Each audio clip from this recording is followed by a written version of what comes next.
the Courts of Thunder U.S. Open quarterfinal preview or something like that. I'm Glenn Clark. He's Greg Rosenthal. What it really is it is unbelievably late on the East Coast. Like the latest I think I've ever started any show I've ever done in my life. I know that's not true because I did overnights on a rock station in town. That my shift was 3 to 6 a.m., Greg, but this is about that for me. That's how late it is as we record this episode of Courts of Thunder.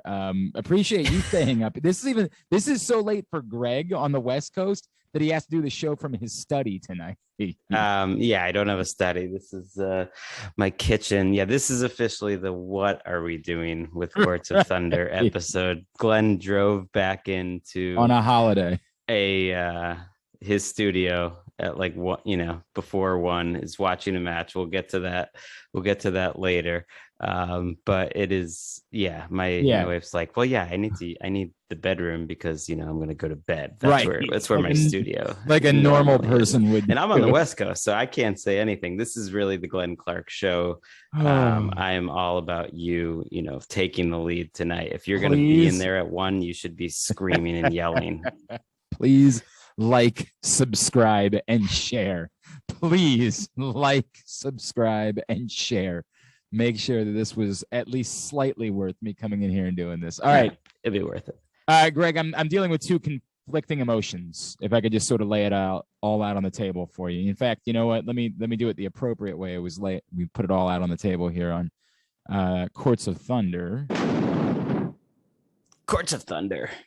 I'm dealing with these two emotions. Number one, this has been one of the greatest stretches of tennis I have ever been able to enjoy in my entire life. I mean, this has been a simply magnificent U.S. Open. This has been an unreal national championship that was better than we could have ever imagined it was going to be, despite the fact that so many stars of the sport were not even part of it. I will talk all about that. There's a flip side to it. Okay. I am living in nearly paralyzing fear as a tennis fan of where this is about to go. This has been about as much enjoyment as I've ever gotten from a slam. And I am terrified that it is about to turn into Alex Zverev winning the United States Open. Terrified. That's such a downer note to start on, just because. I'm sorry. Because everything you're saying is right. Really, it was already cranking up before we taped our last episode. But pretty much the days since we've taped our last episode have been just bananas. The last 2 rounds have been awesome. Alcaraz, kick-started it, and we'll get to him. But you're just focused on I'm not focused on it. I'm not focused on it. And it just seems strange because first of all, he has to win 3 more matches. And second of all, he has to win one of those matches against the greatest player of all time. And then after doing that, he would have to win another match, which would be difficult. And if we're going to start talking Zverev, why not? Just because I just want to give you I don't want to start there. I don't want to start. No, okay. I thought that's what you were saying, that you're afraid. I'm laying it all out there. I'm laying it all out on the table. Okay, we're going to get back there to it. because we should get to him because he is a big story. But you're absolutely right about this tournament being bananas, and I think it's a great lesson for everyone that's so worried about what is going to happen to the sport, when the big 3 and Serena leave. Yeah, well, they're almost gone. I mean, let's be honest about it. Because here it is. Joker is ultimately story 1A at this tournament, but the tennis can be great. The tennis can be the tennis. And I've never felt like the crowd has ever been such a big part of the tournament. I mean, it's always a big part of it in Flushing, but this has really been like next level. They've been moody. They go with players, they leave players, they're temperamental, and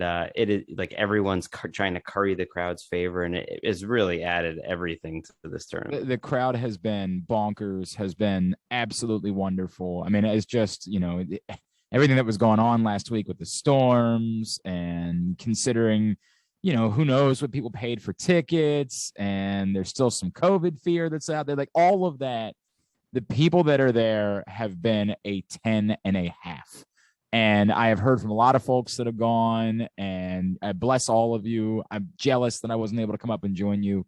I was extraordinary. I heard from like 3 different people that were at the Tsitsipas Alcaraz match, and I'm just like, God, I so badly wish I was you. I so badly wish that I was you instead of the guy, Greg, that was sitting at a wedding on Friday, like a jerk, watching on his phone. Like and having people say, I mean, that's better than being in like a bathroom while your son that's has one of the greatest stories watching, that you'll ever. It's one of the greatest stories you'll ever watching Nishikori. I was that guy watching at a zoo with my kids. So it's like, that's 100%. It's even less present. But yeah, no. Why don't we start with Alcaraz? Because I think you were early on.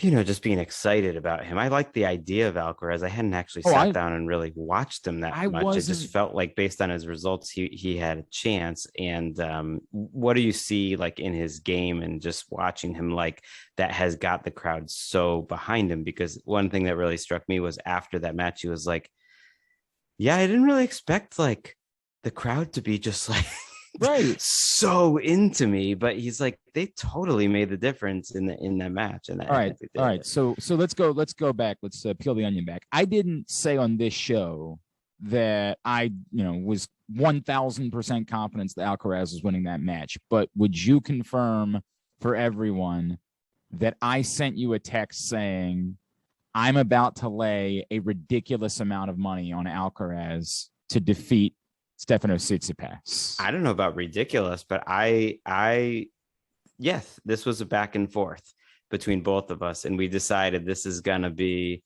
something we agree on because we both were feeling it. I didn't feel near the confidence, but I was like, he has a shot to win this match. We talked about it on the last show, and he did it, Glenn. He did it for us. He did. It was the official pick of the Courts of Thunder. It was a big.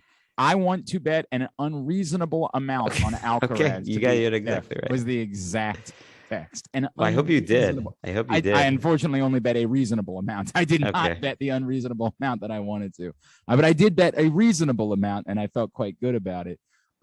It was to me the moment of the tournament so far, which is saying something because there's been about 1,000 options for a moment of the tournament. I mean, there's been another great Alcaraz moment in match since then. Correct. By the way, the last women's round of 16 match is proving to be a spectacular. Oh yeah, there's a few, but even just like Alcaraz, like that's the thing. Him following up that win with another one is with another kind of epic is amazing. But tell me like what you saw most. So there was a bunch you of watched stuff it closer than me. Yeah, there was a bunch of stuff that I saw. The first thing that I saw was, and this was the thing that you started to notice, is that I think we can tell this about some young players is the talent is obvious. The question becomes, how does that talent project when you're standing at Arthur Ashe Stadium and facing Stefanos Tsitsipas? But the big thing to me, Greg, and this is why I sent you the text that I sent, because I sent it to you. Remind me what the Tsitsipas match was between Murray and Alcaraz. Who was the second match in there? And Manarino. Thank you. I sent it to you after the Manarino match, and the way that Tsitsipas kind of folded at the end of the third set. And I saw something where I said, this kid, this sort of aw shucks, because he does not like you physically, you can tell, but he still has a bit of a look that you say, this is a kid. Like you're looking at a child. And I said, it's not fair. He's legally an adult, but you're looking at someone who is not into their 20s, is of the same age as the average tennis player at the moment. I mean, I'm 42, 18's a kid for sure. Correct. So this kid has the talent for sure, is walking in with nothing to lose and with a crowd that is asking for a reason to be on his side. Mm-hmm. And this plays to all the stuff that we talked about with Tsitsipas and all of the stuff where like he was going back and trying to call out Andy Murray in his bathroom breaks. And like, it was clearly impacting him. All of this was a major factor for him. And you could feel it. It was far different than Daniil Medvedev in New York, who'd never really done anything wrong necessarily, was just sort of the guy the crowd decided he didn't like and played into it. Well, he then took the microphone and but that was after he didn't start it. He played into it. And well, he took it was they got upset because he like snatched the towel from like a ball boy aggressively. That was what got correct. It wasn't worth the reaction that he got, but he then spurred it on and was in on it. This Tsitsipas was not in on any of this. It bothered him greatly that people were so upset by him taking these bathroom breaks, and it rattled him. It rattled him in that match against Manarino, and Manarino just, had nothing, obviously, for the final set of that match. But you could see it, and you could 1,000% see it in press, where he was trying to play it cool, like, I don't know. But you could tell when he can call back to, let me ask you this question. Andy Murray, like, no. It is affecting. Zverev started piling on, and then he starts talking about Zverev's character. It was all of those under his factors. skin. I think the anti-vax stuff. I think it all sort of has added up to this summer of Tsitsipas discontent. It bubbled to this moment where the crowd was waiting for it, and Alcaraz was just enough of an aw shucks talent. Clear, the talent is clear. There's no debating the talent. He's got a little bit of everything. Even more so than Jensen Brooksby, because he can serve better than Brooksby can, right? Like, he's got a little bit of everything in his game. The talent is overwhelming, and he's unassuming. He's still happy to be there. There's no ego that has come yet with Alcaraz. And so a crowd that was looking for any reason to hate Stefanos Tsitsipas and to try to get under his skin was then met with this unassuming, likable, future superstar, and it just bubbled into one incredible moment. Now, for all of that, it still required 5 sets and high drama. He won by 2 points. Correct. I mean, he won 7-5, and it's literally the closest it can possibly be. 100%. But that was partly what, to me, watching the end of it was so awesome about it. Is like he went for it on match point. He went for it in the tiebreak, and there is, maybe it's just that he's young, but between him and Brooksby and Fernandez and Raducanu, kind of all the young players who stepped up at this tournament, there has been a real fearlessness. And I think you're speaking to something that's big, Greg, on the men's side in particular. And I don't think this is nothing. I think these guys are making it very clear that this era, we know that the Tsitsipas's are good. We know that the Zverevs are good. We know, but we don't fear them. It's not like beating. That's the thing. That is the difference between, when Tsitsipas is coming up and Zverev's coming up. I'm hesitant to say like, okay, these kids have kind of this like fearlessness and this like champions wanting to be their spirit that somehow Tsitsipas or Zverev or those guys didn't have, because that's not really true. They had big wins against the big 3. Yes. But they weren't really best of 5, and they weren't the Grand Slams. And the big difference is these kids aren't having to play the big 3. They're having to play Tsitsipas, who's amazing, but it's tennis, and it's 22, 20. He's literally a 0-time Grand Slam winner. Right. He hasn't won anything yet, and he's 3rd in the world, but there's not that much of a difference between 3rd in the world and a who's not playing his best versus a guy like Alcaraz, who's coming up and lighting the world on fire. And it has been fascinating to see. I mean, Tiafoe said, I am having a hard time saying his name right now because my son just calls him Tofu. He became Walker's favorite player during this tournament, as he should. He should be the world's favorite player. He's just the most he's just the most likable. He's just so likable, and him having those moments here today. And let's talk him too, because but he's part of the story too. Why would he fear Andre Rublev? No, right. He said he was saying the entire locker room is chomping at the bit. And so Tiafoe has a very similar win to Alcaraz. He didn't, back it up. He had a tougher matchup after that and, played well against Felix, but he did get the win that I told you is going to happen. I said I wasn't sure that Tiafoe was going to win, but I said the match to a T. I said there will be a 5th set and it'll be way after midnight and the crowd will be going crazy and Tiafoe will be part of it. And I didn't know what would happen from there. And the amazing thing is that he closed them out easy in a 5th set after I thought Rublev is going to win this match after he shut down Tiafoe in the fourth set, but it was back and forth. And, that was the best moment of Tiafoe's career. And it gives me some hope that he can have a James Blake-like US Open career. Now that's like a lower bar than maybe you want, but that he is going to be a fun presence in our lives in these US Opens for a while, that he can become a top 10 player. And who knows, with a couple things breaking your way, you can make a really deep run. But this was an awesome run. And I think he gets a real boost from the crowd in a way that, maybe no other US player even gets. Greg, the comparison that I have felt is Monfils. I have felt that this sheer love, appreciation, and desire to watch the guy play.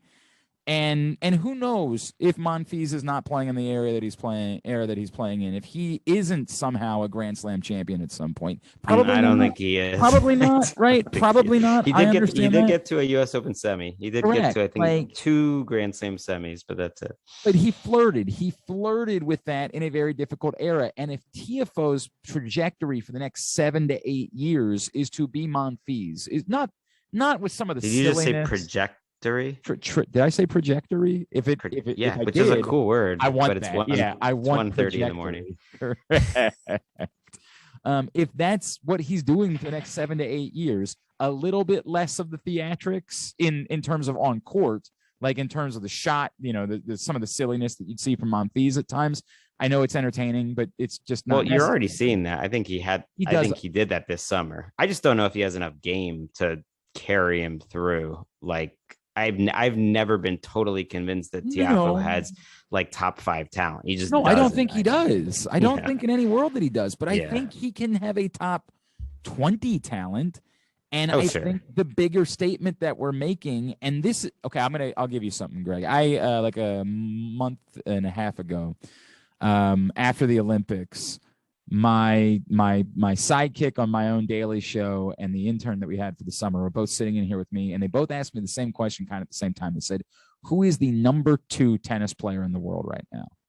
And I said, that's an impossible question to answer. They said, why? They're just not tennis people, right? They don't get it. Isn't there a ranking? You just go and you say, this is the second best player in the world.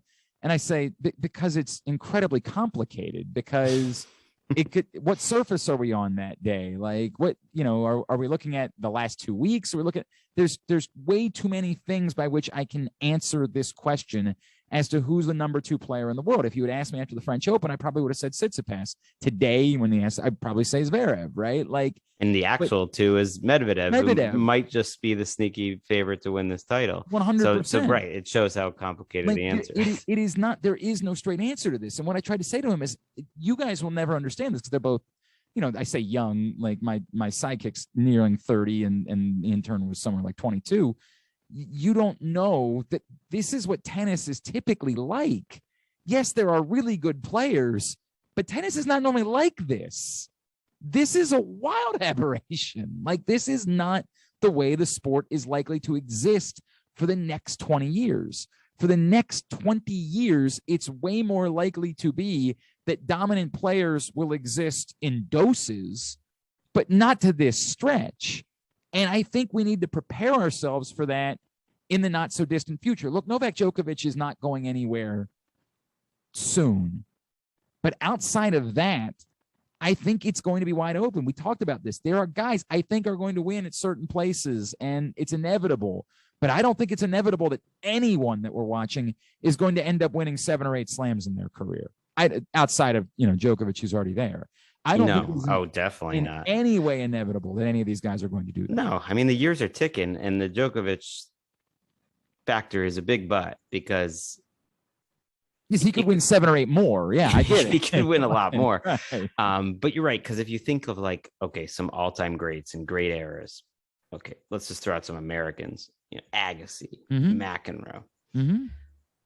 Just think of the long stretches of their careers where they didn't win anything. Correct. Think of the ups and downs Agassi, that they had. Think Agassi of the ups in particular, who went completely off the map for a little while in his career. Right, but, or even guys like Becker. Sure. Trying to think of kind of the middle tier, Edberg. These guys are not just Hall of Famers, but just legends. And yet, they played for 12, 14 years, and there's a whole lot of losing going on in that. And there's a whole lot of like bopping up and down in the rankings going in that. And that's what the all-time greats do. So even if Tsitsipas and Zverev can become those sort of players, you're right. That is how like this tournament, and I think, but it just shows like sometimes the tennis is just good. Usually I kind of cape for the Australian Open as the best major.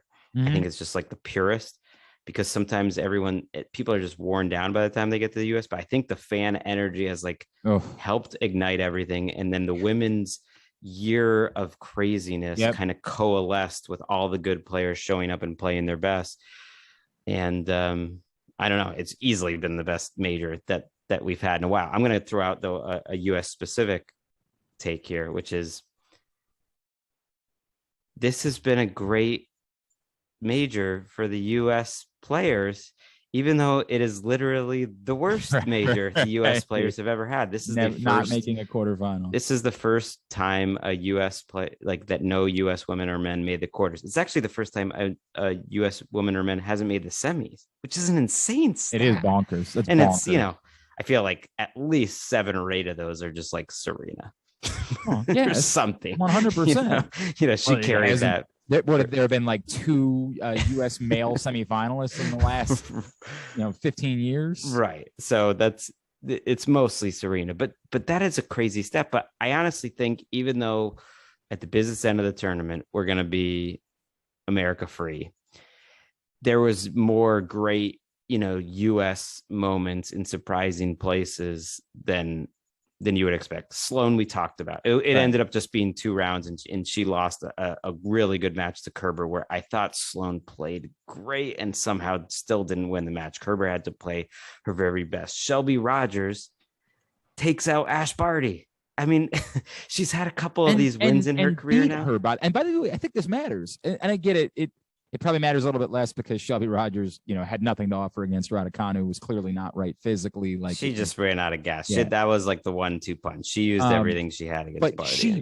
didn't show up. Ash Barty. Ash Barty didn't lose that match. Shelby Rogers stood in there and delivered blow after blow after blow in that 3rd set in order to finish off Ash Barty. Like, this was not Ash Barty wasn't right. Ash Barty she was off physically, and Ash Barty was Ash Barty, and Shelby Rogers figured out a way to beat her.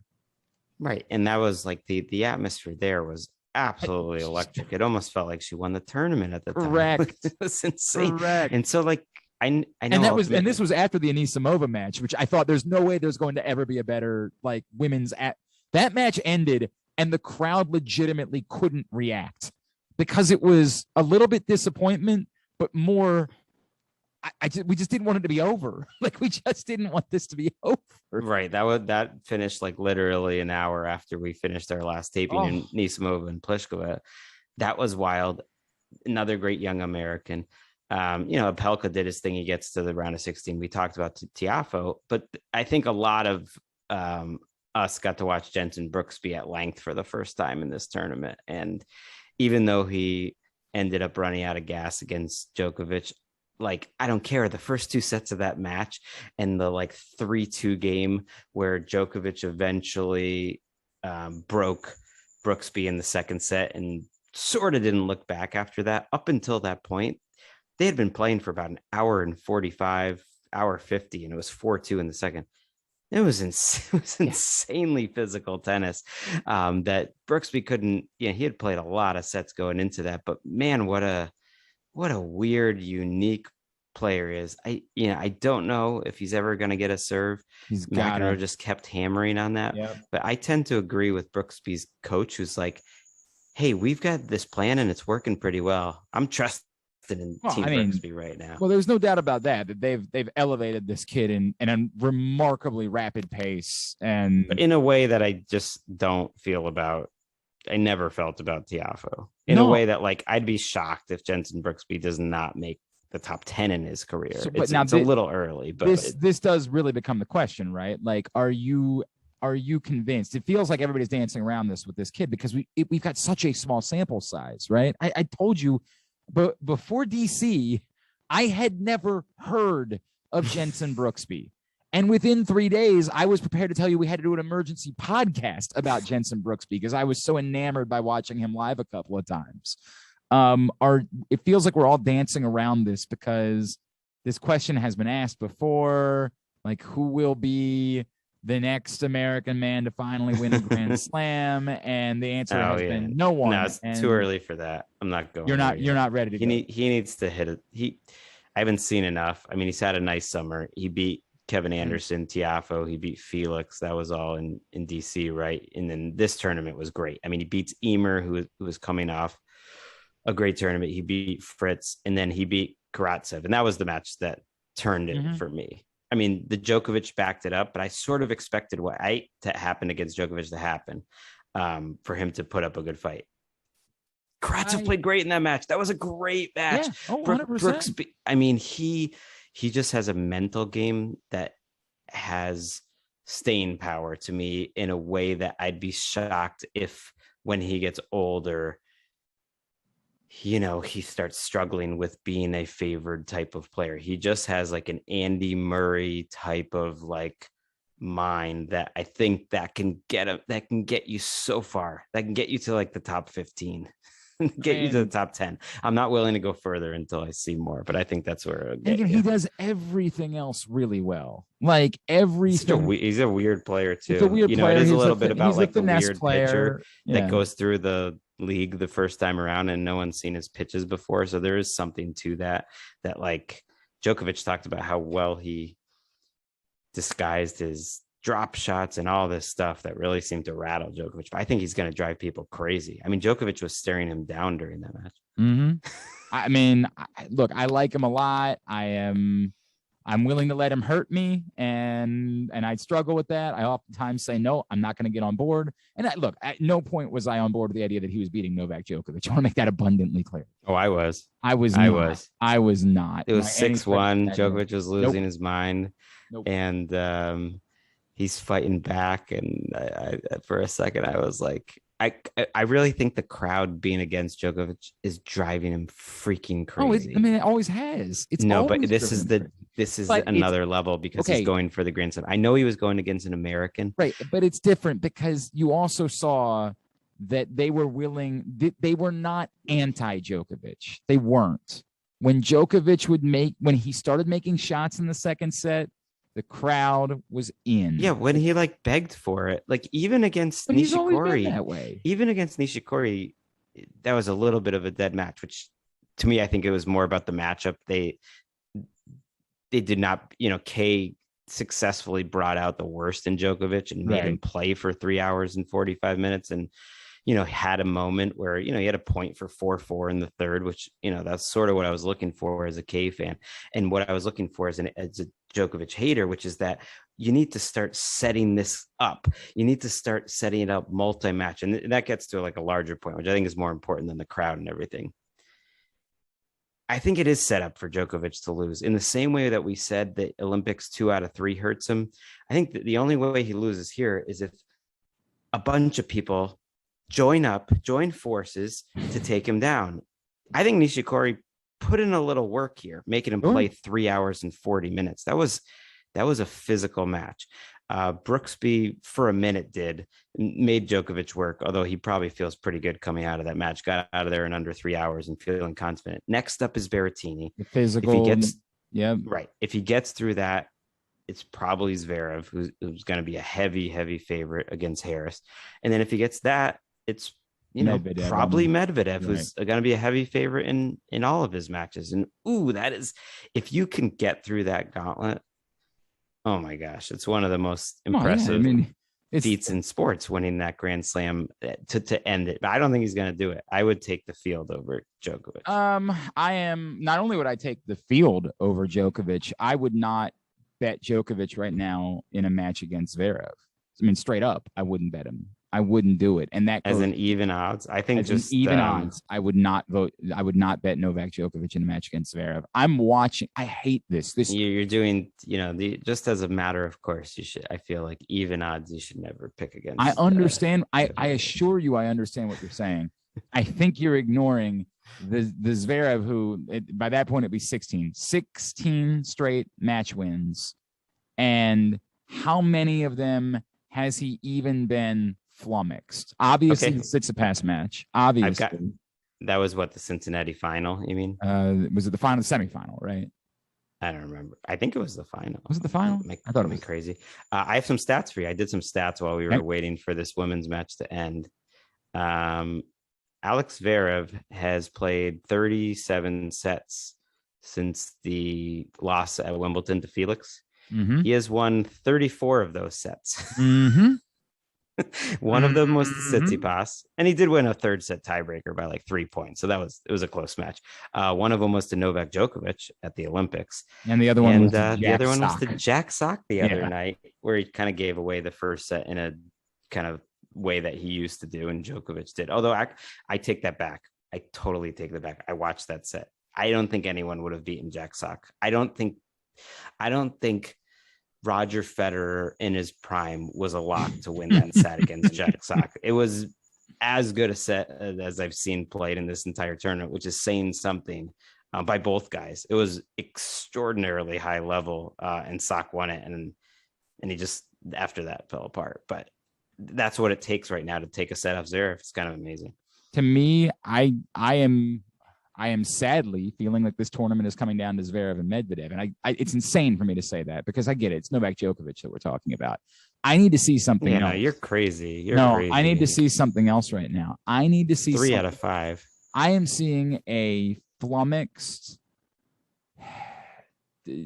dispirited at times Novak Djokovic, who is also shouldering the weight of all of this, versus an Alex Zverev who is literally not even being asked about anything that actually matters, that is being allowed. Everybody's just kind of walking on eggshells through all of this, and it's allowing him. Well, they did try early, and he's just saying he released a statement which didn't make any sense, and that he's just referring to that. And, correct. And ESPN, and this is a tricky part too that I don't like. ESPN, who I get that it's very difficult, but does not do this with other partners of theirs. Like when the NFL is dealing with a crisis like Ray Rice, they don't ignore it. They don't pretend like it's not going on. It is front and center in everything they do. They are utterly and completely ignoring this during the presentation of the U.S. Open. It does not exist. It doesn't exist when they have an hour to kill between matches. The funny thing is, I think if he makes the match, if he plays Djokovic, I'm wishful thinking, I guess, but I feel like it'll become more of an issue as he gets to the very end of the tournament. I hope you're right.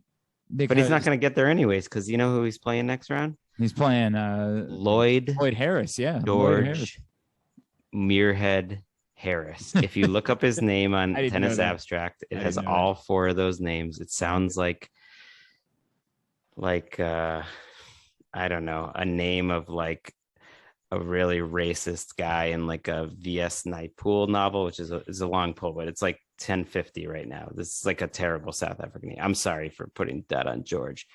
I just want to give Lord Harris a tiny bit of pop here. One of the reasons I like the U.S. Open is because it's the last Grand Slam, and it sort of feels like the culmination of the entire year. It's like your final chance to make a final statement, and a lot of times it really does reflect how the year has gone. Look at the women's bracket right now. Look at the men's bracket for the most part too. Like it's a culmination. Lloyd Harris made the finals of Dubai as a qualifier. Happened to watch a decent amount of that run because he beat Kay. He beat Team, who was the 1 seed. He beat Shapovalov. Put up a good effort in the final, I think against Zverev, if I remember. In this tournament, he's beaten Khachanov, Shapovalov, and Opelka.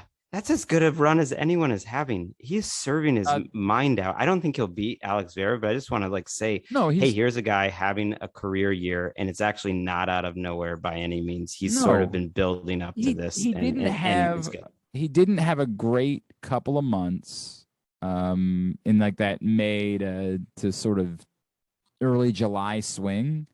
But then he beat Rafael Nadal in DC, which was kind of a gift, right? Like Nadal showed up clearly. Right. That's I meant to mention that too. Right, that he's sort of just, but Lloyd Harris has been like a new character this season, so it's like good to see that person. I agree with that, and who knows? It might be his only quarterfinal ever. I don't really know. He's like 27 years old or something. But he's not that old. He's not that old. He's I want to say like 24 or 25. Okay. Yeah. He is. Hang on, I can find this out in a second. We have the internet. We are capable of doing this, and we got to talk about the women here. Lloyd Harris. Yeah, you're right. He's only 24. That was a terrible job. Yeah. Fired. Let's talk about what we're going on. Well, all right. Yeah, we can sort of leave this with the men. I think there are three potential results, really. To me, you and I both were on Daniil Medvedev before the tournament. I think Daniil Medvedev is a fine result, an embraceable champion, a guy that you desperately want to see break through because you've been following him now for a few years. You've experienced the heartbreak, and now you're ready to see him, finally in professional wrestling. He's been the baby face. Now he was the heel. They turned him babyface. They pushed him. Now let's go. It's time for him to win the belt, right? Like Daniil Medvedev winning this tournament is a remarkable outcome. I'm all for it. The best outcome for the sport, the best outcome for attention is, of course, Novak Djokovic winning the Grand Slam. And whether you're a Djokovic fan or not, it would be so bloody remarkable him doing it that you'd have to be able to get behind it. I can't fathom. And I'm not, you and I have both admitted openly, we're not big Djokovic guys. But if you couldn't appreciate how ridiculous this is in being one of the all-time greatest sporting accomplishments, you're an insane person. This would be a remarkable, transcendent type of story if it plays out that way. I hear you, but I think you get the best of both worlds if Medvedev beats Djokovic in the final, because the attention on it is gonna, like, that will be remembered. Like I listed, by the way, remember, I listed Medvedev first on the list. I put Medvedev first on the list. Right. No, I'm just saying if you get the combination, it won't be a torch passing because Djokovic isn't going away, but it would be the first moment like that. And I think this is how you do it. In people that don't follow tennis as much, draws matter so much. This is how the breakthroughs happen. Correct. When a guy like Medvedev, who's playing playing this well, just gets a cakewalk more or less to the semifinal. Yep. And even the semifinal right now, he's either going to get Felix or Alvarez. We'll see. Alcaraz, we'll see, but he could easily get to the final without losing a set. And that's how it happens sometimes. Like, you need draws to break open for you. And it's not just to get there. It's more that it's going to take a lot out of Zverev and Djokovic on the other side. And Medvedev, this one time, by playing all these tournaments and getting that number 2 ranking, had things break his way. And that's how you get it. But that's how it's happened for Federer and Nadal and Djokovic plenty of times too. And it's that very well might be the difference in this tournament, the way the draw fell. So there's 2 potentially great results to me. There's a bunch that are just so impractical. No, I mean, I'm all on board the Alcaraz train. I think he's going to be a factor for a long time. And I love Felix. Embracing Felix is a very easy thing to do. It hurt me to watch him beat Francis the other night. Back-to-back quarters. Great job backing up the Wimbledon quarter. Amazing. He's legit. He's fun.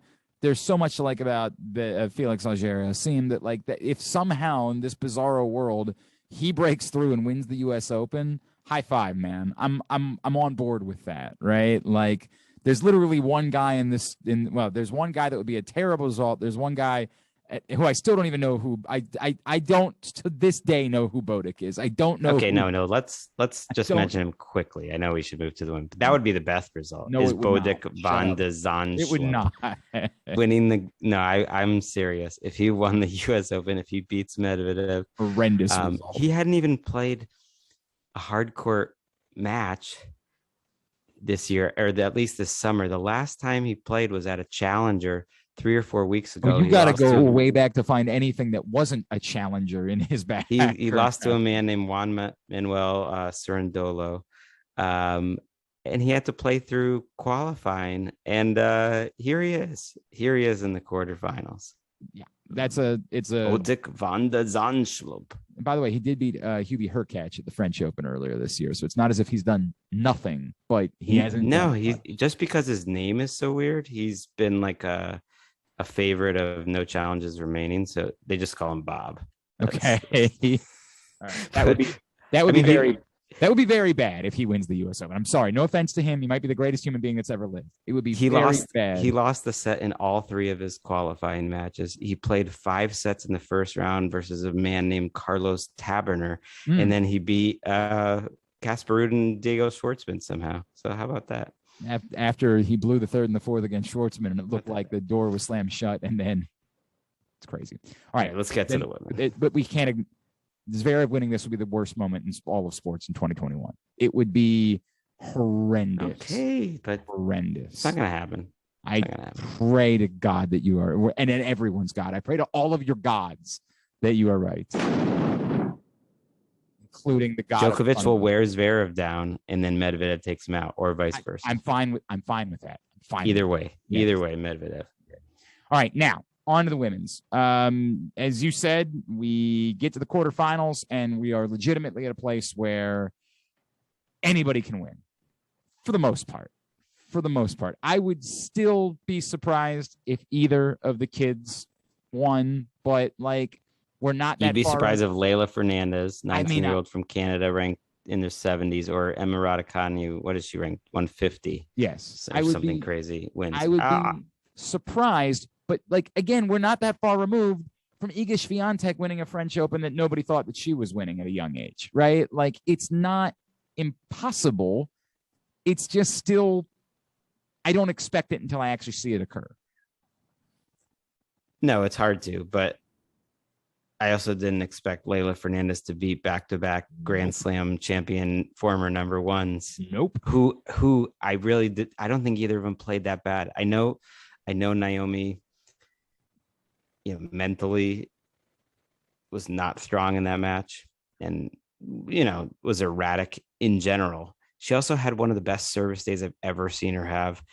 I thought she had a peak Serena service day, and that alone got her to serving for the match at 6-5 in the second. She probably would have won that match. And I was watching it with my family, and I was saying, this other girl is playing really well. And that's the weird thing about tennis. As big an Osaka fan as I am, and that was, a low point for her, certainly with the rackets and all that stuff. I came out of that match being well, if she was going to lose, I like this Fernandez. Oh, I like her a lot. What's not to like? You can be happy for the other person in a way that just the Ravens fans are never happy, even if they were playing the Panthers and the Panthers played a really good game. They're not ooh, that just gotta feel Sam good. Darnold really was, spunky today. It's that never happens. But that's what I felt watching Leylah Fernandez. You say that. I feel like Titans fans are like that sometimes, though. I don't know how to explain it. You'll go to Nashville for a game, they'll lose, and people around are oh, you're from Baltimore? Oh, good job. Just what a Okay, well that's just weird. It's a weird bit, man. For Fernandez to bless those people, they're very nice. If Brooksby loves felt comfortable with the crowd, and Alcaraz loves the crowd. I mean, Fernandez feels like she's on another level where it's inspiring her to play even better. I honestly was more surprised by the Kerber win than I was by Osaka. To do that back to back to me was incredible, because Kerber was playing as well as anyone in women's tennis. Right. And you can argue that Osaka conspired, which is what you yes, you can argue there was some bit of a conspiracy with Osaka. What do you mean? No, when I say that she conspired to help Fernandez win by being erratic, but I even mean more it's one thing to win that one match, for Tiafoe against Rublev. It's another to go win it as tough a match the next time out. Right. You know what I mean? Right. When you just came onto the stage and Fernandez is I'm going to put on a show, it's but then she showed up and she put on a show. Awesome. It's been awesome. It's been absolutely awesome. And it's not impossible. I got to get my kids to play left-handed. I mean, what an advantage. It really is. Massive advantage, man. Massive advantage. It's so she doesn't hit it that hard. Nope. I was just why can't Naomi return this serve? But I really think it's she plays with these funky spins and she hits it lefty, and she's got a lot of gumption. It's just infuriating to watch to play against left-handers. Like your mind is not there. Like you think you're doing the right thing and you're not doing the right thing because you just can't stay with it. I 100% should try to convince the boys to play left-handed. Look, could she win? Maybe. I mean, no, I'm with you. I would probably power rank her 7th. Seventh or but that said, like she's a pretty heavy underdog against Svitolina, and if I had to bet on that match, I would take Fernandez because at this point I'm saying any match she's in is too close to 50-50. I'm surprised that she's still a heavy underdog, even though Svitolina has been playing great. But there is a lot of I'll give you a question. Like there's a lot of potential here for the women, like solid veteran who probably deserves it gets a grand slam here. Svitolina is one option. Sabalenka is one option. Is a huge option. Pliskova is one option. And Bencic is an option. Although she hasn't been around as consistently and she did win the Olympics, like she has been a top 10-ish type of player and hasn't won a grand slam. So there's 4 of those that feel like they're gonna that it's gonna be their time, don't you think? Yeah. Which one would you go with out of those 4? Sabalenka. I mean, that was my pick going into the tournament. Yeah. This to me, it's been the year of Sabalenka, and to take nothing away from the years, like the Pliskova thing is incredible, and it has felt to me like the consistency of the year has belonged to Sabalenka. And the player that's been in Barty. Right, well, okay, that's fine. Right. I mean, of these players is what I'm talking about. Right. Of the player, like the year has belonged to her. And so it has felt like it has built to this moment. Now that doesn't always work out that way, of course. And all it takes is one match and it just doesn't happen. But she has to play Krejcikova who's next, who hasn't lost to anyone except for Ash Barty in like 3 months. It's a story that somehow still doesn't get enough attention. Like it's what has happened with Krejcikova, a player that again the majority of us knew nothing about before the French Open, and I'm having a hard time like getting behind her though. Why can't I get behind her or Bencic? With Krejcikova, I still think it's those two. I have a hard time like wrapping my arms around. Krejcikova, like the tennis nerds like her game. They think she's fun to watch, but I haven't gotten there with it yet. I just don't think, and I think too, I don't know how you are, Greg. Even if I like your game, I need to know you. I need you. You know, personality. Right. I need you to fill out a quiz for me like you used to do and pass around to all the kids in class. Like, what's your favorite candy bar? I need to know all those things. This is in her head though. I read a thing she said, like, I want to play on the big courts. Yeah. Like I want them to start putting me, like, I just won the French Open. I haven't like lost any matches this year. I want them to like want me to be on Ash for like a second round match against a bad player. But that's not happening. The only way she's getting on Ash, I don't think she, is when she gets to, the semifinals and the quarterfinals. When all the matches are against on, the other top Ash, players. Yeah. 100%. That's what she said. She was like, that's what I want. That's my goal. Well, I mean, by the way, if she wins the U.S. Open, if she wins 2 slams, she's going to be on all the big courts next year. Let's make that abundantly clear. She's going to be on all the big courts at that point. You win 2 slams. It's funny because you would think Barty is, pretty safe for Player of the Year, and now the fall session will have an impact. I don't think we'll be doing Courts of Thunder. It looks like Barty won't even play. But if Krejcikova won this tournament or Sabalenka won this tournament, like that, the winner of this tournament now actually has a little bit of a case, an argument, no question. And the rest of the year matters. 100%. There's no doubt, and we don't know that like Barty at Indian Wells is not a certainty at this point because she's finally getting to go back to Australia, and there's this thought that like she's going to want to be there for a while. She's not going back just to turn around and leave in a couple of weeks. Like she's been away for a long time and she wants to be home for a good bit and not doing this to herself for a bit. So we'll see. We'll see. It could actually absolutely play out that way. I am absolutely still feeling Sabalenka. this was, I thought this was her moment, and she has done nothing to dissuade me from thinking that this is her moment. I feel like the level of all these women is because the draws were so tough, are all really high though. Like if you told me Svitolina wins this tournament, I just can't see that as like some shocking result. She's playing great, and she's been a top 5 player for like much of her career. 100%. There's nothing shocking about that. There's nothing shocking at all about that. And that's what makes this great. And but again, I know a couple weeks ago you were like, well, I think Ash Barty's about as strong as a number one, and even then I was like,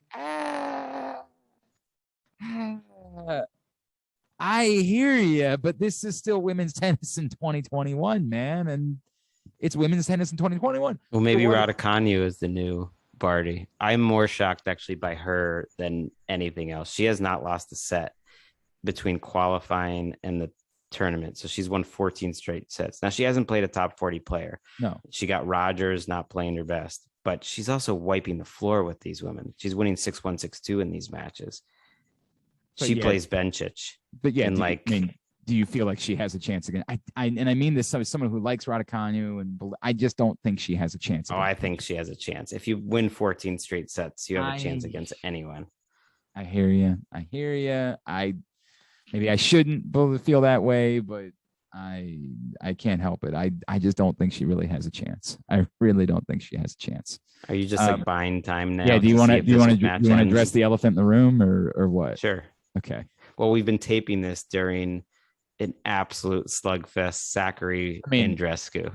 Again, as I alluded to earlier, we have already had iconic match after iconic match after iconic match throughout this tournament. And we've been taping during another iconic match. And the first 2 sets in this match were like, it's why I love tennis. It's just it's a one-on-one sport. The come-ons in this match, the yelling, like it's just like next level. They just are. They're like, what was that boxing matchup everyone loved where they just sat? Ward Gotti, right? Where they just stand in the middle of the ring and just destroy each other. That's what this matchup is. They like refuse to to do anything to just pummel the ball into the middle of the court, and they've been playing for 3 hours and 26 minutes. What is happening? It is at the moment. It is 2:10 a.m. It is 2:10 on the East Coast. I think it's close to the late, or it already is the latest women's match. Yes, I live about 30 minutes away from my studio. I messaged Greg at the end of the first set, and I said, "All right, pal, I'm going to drive in. I still think it's going to be a while. I still think we're going to be waiting a while." And Sheer Math said I had to bail at the end. Like we had to start recording at the end of the second set. But I was like, if we do a fairly long episode, this will work out that we don't have to address the winner of this match until we get to the very end of the episode. And here we are, having covered everything that we could possibly cover about this tournament. And we did get a match point. We're on number 3 right now, and Andreescu just saved another one. Yeah. So we've been desperately trying to include a thought about. It's fine. Here's my thought. Just first of all, both of Sakkari and Andreescu are, I think their best skills might be just like their competitiveness. Andreescu's competitiveness is just insane. She right now is like, she's like, Emmett Smith with like the broken shoulder. She's just clearly not at her best, not just physically, but just like form and everything. But she is like such a dogged competitor that she will not like let go of this match. And Sakkari is a very similar. They're very similar players, which is how you get a match that goes 3 hours and 30 minutes. 100%.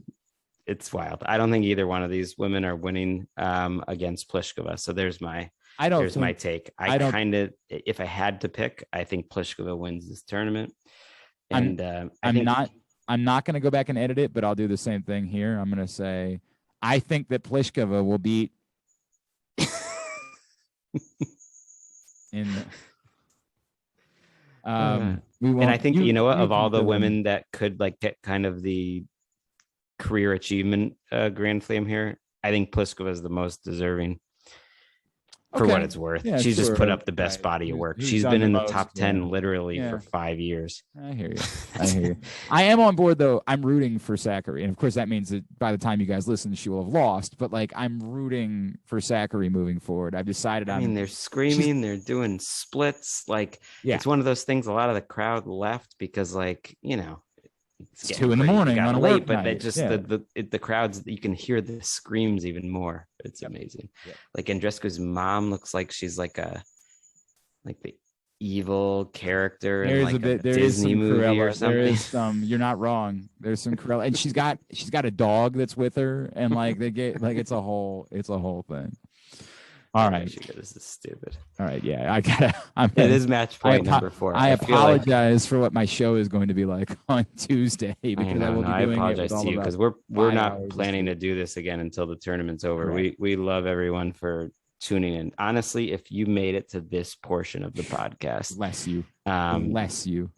Tweet at us. You know, when we get T-shirts made, I'll throw you a T-shirt at some point, whenever that is. Whatever that is, I promise. Please, let us know if you got here and if you were, you know, on pins and needles, seeing who would win this match. Finally, it is Zachary. All right, very good. We made it, Greg. We did it. We got to it. Now let's break the match down. It's Zachary wins. All right. Please continue to like, subscribe, and share. Please continue to do that. For Gregg Rosenthal, I'm Glenn Clark. This has been Courts of Thunder.